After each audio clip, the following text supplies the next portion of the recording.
Olá, boa tarde. O Resenha chega ao último dia de entrevista com os candidatos do governo do Maranhão. A partir de agora, são 26 minutos do programa ao vivo, aqui na TV Difusora e também na Rádio Difusora FM 94.3.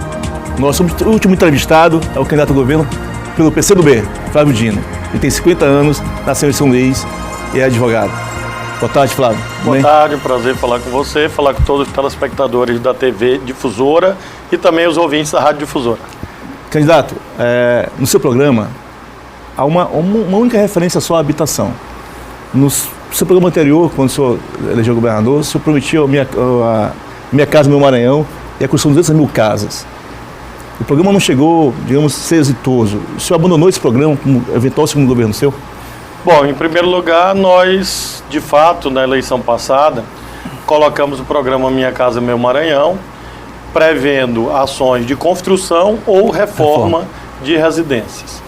E avançamos nas duas coisas.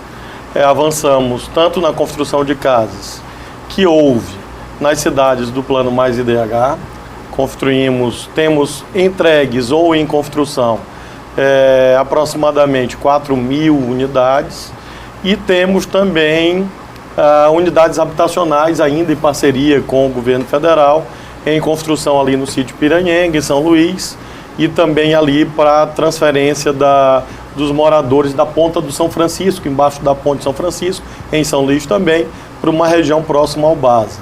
Além disso, fizemos o Cheque Minha Casa, que faz parte do programa. Temos já licitado o conjunto para os servidores públicos na área da Universidade Estadual do Maranhão e da Expoema, ali no Parque Independência, né?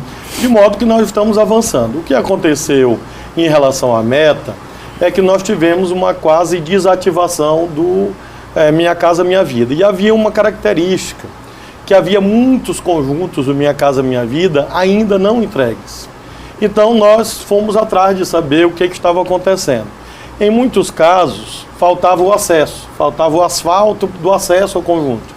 Cito aqui exemplo Coroatá, em São Luís, em várias cidades. Aí nós entramos com isso também, ajudando a entrega de unidades que estavam prontas e que não haviam sido entregues. Em outros conjuntos, nós estamos construindo poços, sistemas de água para viabilizar a entrega.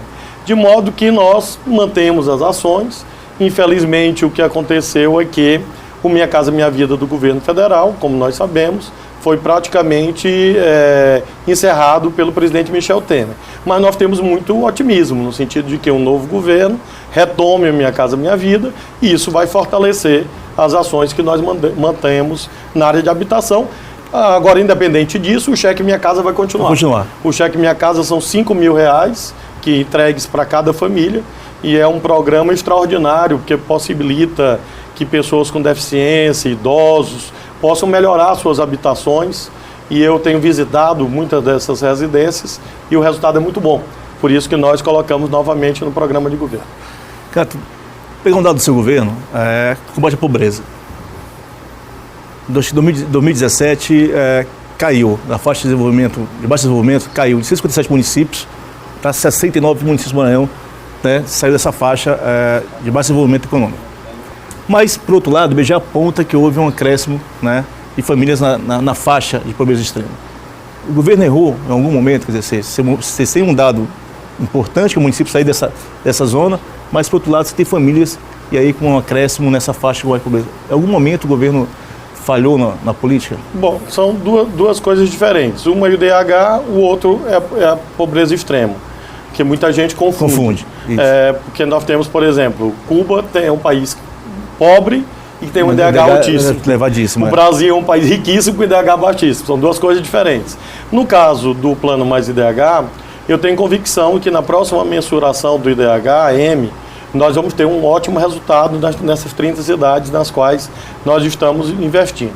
No caso da extrema pobreza, que neste caso específico diz muito respeito, os dados do IBGE, a renda, de fato houve um retrocesso no país inteiro. Todos os dados, recentemente eu vi um estudo do Marcelo Neri, que é um grande pesquisador da área social, foi presidente do IPEA, mostrando um retrocesso no país inteiro.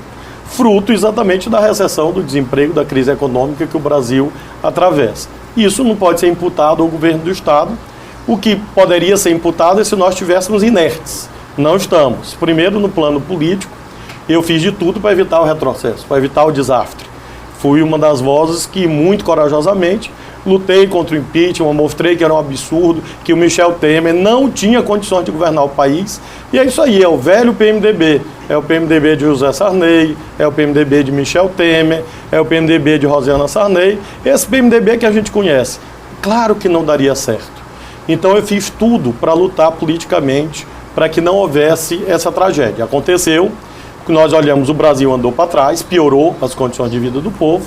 Nós precisamos agora recuperar o tempo perdido em nível nacional e, no nosso caso, além das ações políticas, ações administrativas. Cito uma: restaurantes populares. Nós tínhamos 6 no Maranhão, hoje são 25, vamos chegar a 35, em breve vamos chegar a 50. 11 milhões de refeições servidas a R$2 no nosso governo, mostrando uma ação social poderosa para compensar, diminuir os efeitos dessa tragédia econômica que o Brasil viveu. O senhor fala muito, e é um programa que é extremamente, né, noticiado, que é o Escola Digna.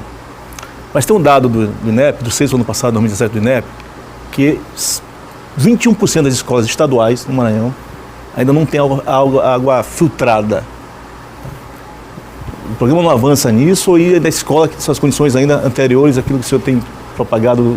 Nós recebemos, Etevaldo, a rede estadual numa situação caótica, porque não havia política. O governador, a governadora, no caso, que nos antecedeu, não cuidava das escolas, não visitava as escolas, ela não tinha mais vaga ideia de como eram as escolas. Nós estamos falando de mais de 1.000 prédios que estavam com goteira, sem piso, sem carteira, parede caindo, banheiro destruído, sem água, sem energia, sem banheiro. Era essa a situação. Então nós olhamos esse quadro caótico e lançamos uma ação em 2 direções. Uma, ajudar os municípios. E aí nós fomos atrás das escolas de taipa, porque aí o auge da tragédia, isso que você fala, piorado. Porque aí mesmo que não tem água, não tem banheiro, não tem nada. Condições mínimas de aprendizagem inexistentes, uma vez que são aquelas salas chamadas multisseriadas, ou seja, senta o menino do primeiro ano, do segundo ano, terceiro ano, quarto ano, quinto ano, tudo ali com a mesma professora. Então nós substituímos muitas dessas escolas, mais de 100, perto de 200, já em obra, mais de 200, e ao mesmo tempo fomos cuidando da rede estadual, porque eu tinha que estender a mão para os municípios e cuidar da rede estadual. Nós ainda temos, efetivamente, escolas estaduais que precisam de reforma e de reconstrução. Por isso que eu estou buscando a reeleição, para não interromper esse programa. Nós já entregamos entre reformas, reconstruções e novos prédios, mais de 800 prédios, 820. Dá uma média mais ou menos de 1 a cada 2 dias de governo. É muita coisa. Agora, nós sabemos que precisamos continuar a investir, seja no sentido de apoiar os municípios, que ainda tem escola precária nos municípios, e também na rede estadual continuar o programa de reformas. Tanto é que toda semana a gente inaugura escola. A gente não para, essa semana mesmo. Nós já inauguramos escola, semana que vem de novo. É um programa contínuo, mas eu tenho esse compromisso, essa palavra empenhada de dar dignidade infraestrutural, que é o básico. Parede não é tudo na educação. Parede, telhado, mas você tem que ter uma boa infraestrutura para poder tratar do principal, que é os alunos aprenderem, os estudantes aprenderem. Mas se o prédio está caindo, então esse é o quadro que nós herdamos e graças a Deus a gente conseguiu avançar bastante nesse período. Candidato, o senhor tem dito que saiu de 0 para quantas escolas de tempo integral no Maranhão? O senhor está propondo também, caso seja reeleito, chegar a uma meta de 150 escolas de tempo integral. Esse número é factível? Dá para chegar nesse lugar? Bom, é uma meta que nós estabelecemos com base na média do Ceará de Pernambuco, que são hoje as nossas referências, porque são os 2 únicos estados do Nordeste que estão à nossa frente. À frente do IDEB, né? Que no IDEB, tá. Que não é Fundeb, é IDEB. IDEB. O IDEB, medido agora, saiu e colocou o quê? O Maranhão em 3º lugar no Nordeste. Quais são as 2 experiências vitoriosas que estão na nossa frente? Ceará e Pernambuco. Então, a nossa referência é Ceará e Pernambuco. E ele já tem centenas de escolas de tempo integral. Como eu quero chegar lá, quer dizer, o Sampaio é campeão da Copa do Nordeste, ótimo. O próximo campeonato que eu quero ganhar é o campeonato da educação. Então, se eu estou disputando pela primeira vez com os melhores, eu quero fazer o que os melhores fizeram. E eles fizeram, claro, em 20 anos, porque eles entenderam primeiro que para melhorar a qualidade de vida do povo tinha que melhorar a educação. Por isso eles aumentaram o produto interno bruto, aumentaram o emprego, atraíram indústria, porque eles investiram na educação nos anos 80. E o Maranhão ficou perdido com teleensino, com esses arranjos mal feitos e com essas coisas que deram errado e com esse abandono. Então é uma meta factível, nós acreditamos nela e vamos buscar essa meta para que no próximo IDEB a gente tenha o Maranhão em condições melhores. Já avançamos muito. Estamos na frente da Bahia, na frente do Rio de Janeiro, na frente do Piauí, na frente de todos os estados do Nordeste, do Norte, do Nordeste, de um modo geral, mas precisamos avançar mais, por isso a meta. Mas a crítica que fazem, sim, e aí a crítica é que não alcançou a meta, ficou longe da meta, E essa meta, o que foi que ficou a meta? Mas veja só, quando você estabelece uma meta, é um planejamento, como na vida. É um caminho, né? Por exemplo, jogador de futebol, ele tem uma meta de acertar 100% dos pênaltis. Às vezes ele acerta 99%. Isso significa dizer que ele é um jogador ruim? Não sabe bater pênalti? Não. Eu acertei 95% das metas. Quem disse isso? O site G1. O site G1 mediu as metas e disse, olha, o governador Flávio Dino cumpriu 95% das metas. É o melhor índice do Brasil. Então a gente continua perseguindo as metas. Você estabelece um parâmetro até para a sua equipe, para você emular energia para a sua equipe. Você tem que emular a ousadia. Se você diz assim, não dá certo, isso aí não dá certo, ninguém se move. Então, você tem que movimentar o Estado numa direção. Você tinha, em relação ao IDEB, no caso do IDEB, você tem no governo anterior, né, ao governo da Rosiana, você tem um crescimento do governo Jacques, né, dá uma subida, depois, né, há uma queda. Quer dizer, esse que é o problema. O que aconteceu foi isso, porque nós tivemos uma trajetória ascendente até o Jackson. E aí depois, nos 5 anos do governo anterior, da Rosiana, a educação caiu, o IDEB recuou de 3 para 2,8. E aí nós ficamos nos últimos lugares praticamente, falando da rede estadual. Sim, Ora, isso fez com que eu tivesse que recuperar o que foi perdido e ainda crescer. E nós conseguimos isso, nós saímos de 2,8 para 3,4, saímos de 22º lugar, finalzinho, para 13º. Saímos dos últimos lugares do Nordeste para o 3º lugar. Repito, a nossa frente só Ceará e Pernambuco. Então avançamos muito. E creio que com a continuidade dos investimentos, o que eu tenho visto nas escolas, de professor motivado, estudante motivado, nossos estudantes ganhando prêmios nacionais, internacionais, eu acredito que a gente vai continuar a crescer na educação. Candidato, o Resenha faz agora um rápido intervalo e voltamos já para o segundo bloco da entrevista com Flávio Dino, candidato ao governo do Maranhão pelo PCdoB. Até já.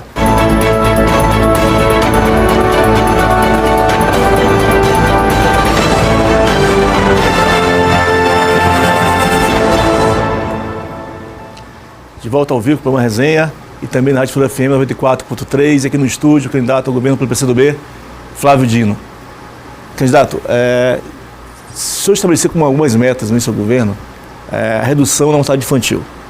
Tem uma redução ali, uma margem muito pequena. O que ocorreu?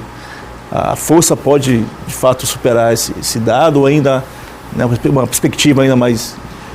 Bom, nós temos uma perspectiva boa, eu diria, na saúde, de modo geral, porque nós conseguimos ampliar a rede. Quando eu cheguei ao governo, nós tínhamos 1.800 leitos na rede estadual, temos 2.400. Os 8 hospitais macro-regionais têm feito um papel extraordinário, cito um exemplo. Antes do Hospital de Balsas, uma criança por dia era transferida em estado grave de Balsas para Imperatriz. Hoje é uma por mês. Quando precisa de mais alguma assistência, faço questão de repetir. No governo anterior, uma criança por dia do sul do Maranhão. Hoje, uma por mês precisa ir para o materno infantil de Imperatriz, casos bem graves.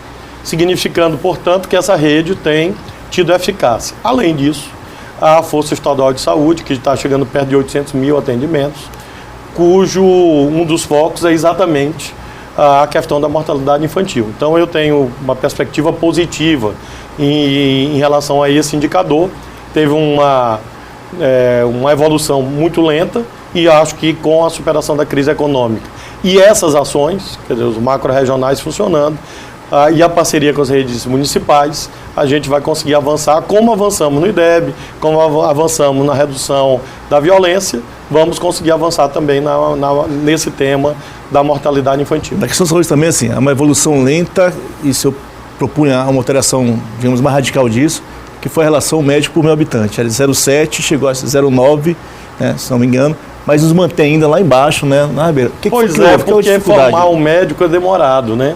Então, o que nós fizemos? Primeiro, nós apoiamos os cursos de medicina da Universidade Federal, por exemplo, da cidade de Pinheiro.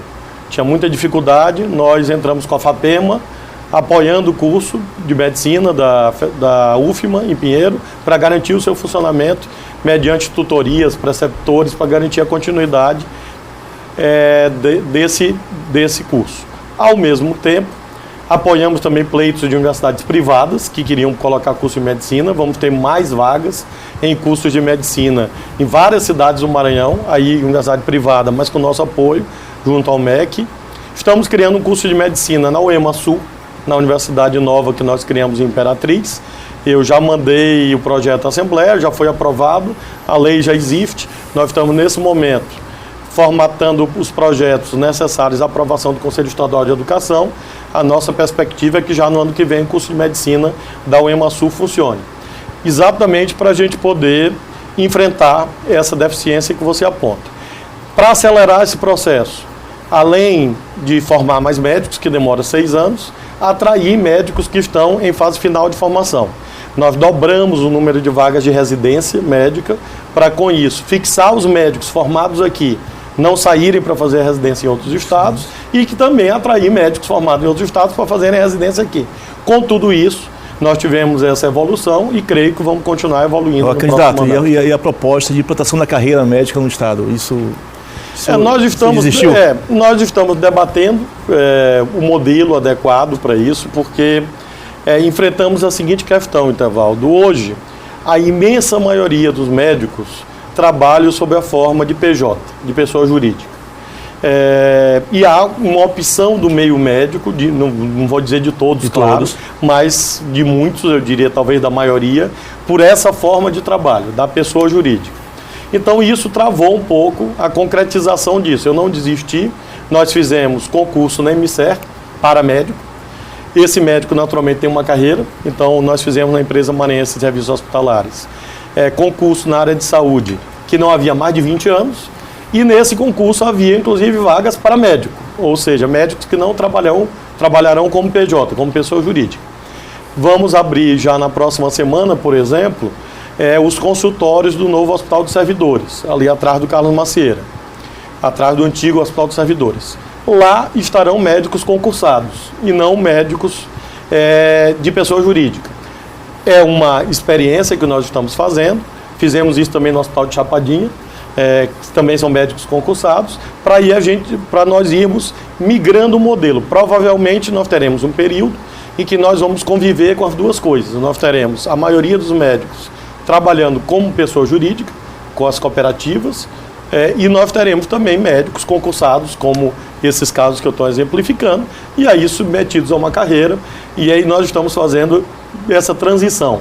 Muito provavelmente a receita do sucesso está na combinação das duas formas de trabalho, para você atender todas as opções dos profissionais, porque sem eles não existe saúde. Sim. E a gente tem que respeitar isso. No seu programa o senhor fala de energias renováveis, mas aí eu quero voltar um pouquinho atrás. No programa anterior você tinha referência a biocombustível, inclusive associado à agricultura familiar. O programa de biocombustível parece que não saiu do papel, governador. O que foi que houve? No país houve muita dificuldade com esse tema nos últimos anos, porque havia uma expectativa em torno da produção de petróleo do pré-sal. E, de fato, houve uma ideia de que os biocombustíveis, de um modo geral, seriam destinados apenas à mistura com a gasolina, como é feito hoje. Isso fez com que o programa de biocombustíveis em nível nacional não tivesse o avanço que nós esperamos. De todo modo, no que se refere a energias renováveis, nós tivemos 2 êxitos. O primeiro, entramos na era da energia eólica. Não existia nenhum parque eólico no Maranhão, foi implantado no nosso governo. E estes parques eólicos, esse parque eólico concretamente, envolve as associações que participam da cessão, no caso da servidão, dos seus terrenos para o funcionamento da energia eólica, inclusive das linhas de transmissão. Criamos muito recentemente, no âmbito da Secretaria de Ciência e Tecnologia, o Instituto de Ciência e Tecnologia do Babaçu. E a nossa aposta hoje, ele já está instalado, já funciona, a nossa aposta hoje, sob o comando do secretário Davi Teles, a nossa aposta hoje é que, por esse caminho, a gente vai conseguir dinamizar o programa de biocombustíveis. A produção de etanol foi mantida no Maranhão, de um modo geral, também é uma modalidade de biocombustíveis, e vamos agora, creio eu, que também entrar no próximo governo no ciclo da energia solar. Tanto que nós colocamos no programa de governo, porque cada vez mais matriz energética boa é matriz energética plural, diversificada. Você não coloca todos os ovos na mesma cesta. Então nós entramos na eólica, temos biocombustíveis, vamos ampliar, estamos com esse trabalho com o Babaçu, que aí envolve as quebradeiras de coco, toda essa cadeia produtiva do extrativismo e da agricultura familiar, e ao mesmo tempo tenho convicção, segundo estudos da empresa de pesquisa de energia do Brasil, o Maranhão é um dos melhores destinos para construção de parques de energia solar. Eu tenho conversado com várias empresas e acho que no próximo ano a gente vai conseguir também entrar nesse território da energia renovável, que é muito importante. A CNT classifica os estados do Maranhão 30% de estradas boas, né? Ótimas e boas. Aquele contrato com o BNDES havia uma previsão de 2.198 km de estradas no Maranhão. Dados do seu governo apontam que foi feito 1.600 quilômetros. Não vai chegar até o contrato final? Nós temos muitas obras em andamento. Na verdade, eu classificaria em 3 categorias, no caso das estradas estaduais, das MAs. Sim. Primeiro, as estradas que nós recebemos do passado, do governo passado, e que nós estamos concluindo. Concluindo com os contratos que existiam. Nós não listamos de novo. Então esse é um conjunto. Muitas já foram concluídas. Por exemplo, concluídas no nosso governo. Estavam começadas 10%, 20%, 30%. Nós não íamos abandonar, porque eu tenho responsabilidade. Então, por exemplo, Coelho Neto Afonso Cunha, concluído no nosso governo. Estrada do Arroz, tinha 20%, eu fiz 80%, concluída no nosso governo. E assim sucessivamente. Então, concluindo Lagoa Grande, Fernando Falcão, São João do Caru, concluindo o Centro do Guilherme. Enfim, tem uma montanha de coisas que nós estamos concluindo. Segundo conjunto, estradas que nós começamos e terminamos no nosso governo. Por exemplo, Santa Amaro. Por exemplo, MA 034, Buriti Bravo, Caxias. 012, Barra do Corda, Doca Bezerra, que está em fase já de pavimentação. Paulino Neves, Barreirinhas, está em fase de pavimentação. Algumas são BNDES, outras são Tesouro, enfim, outras Caixa Econômica. E há um terceiro conjunto, que são as estradas que nós estamos começando agora, que nós começamos recentemente. Por exemplo, Sítio Novo Amarante, está sendo construída. Altamira, Santa Luzia, está sendo construída. Quando nós olhamos este conjunto todo, e mais o programa Mais Asfalto, com tudo isso concluído, Etevaldo, nós estamos falando de perto de 4.000 quilômetros de asfalto. Hoje nós temos 2.600 implantados, somando esse conjunto. E projetado mais 1.400 mais ou menos, computando todas as rodovias que estão em fase de construção ou em conclusão, e mais o Mais Asfalto, nós vamos ultrapassar essa meta bastante e vamos conseguir melhorar ao mesmo tempo as MAs e as vias urbanas. E veja bem, importante dizer aos telespectadores e aos ouvintes, o programa Mais Asfalto ajuda os municípios naquilo que não é nosso.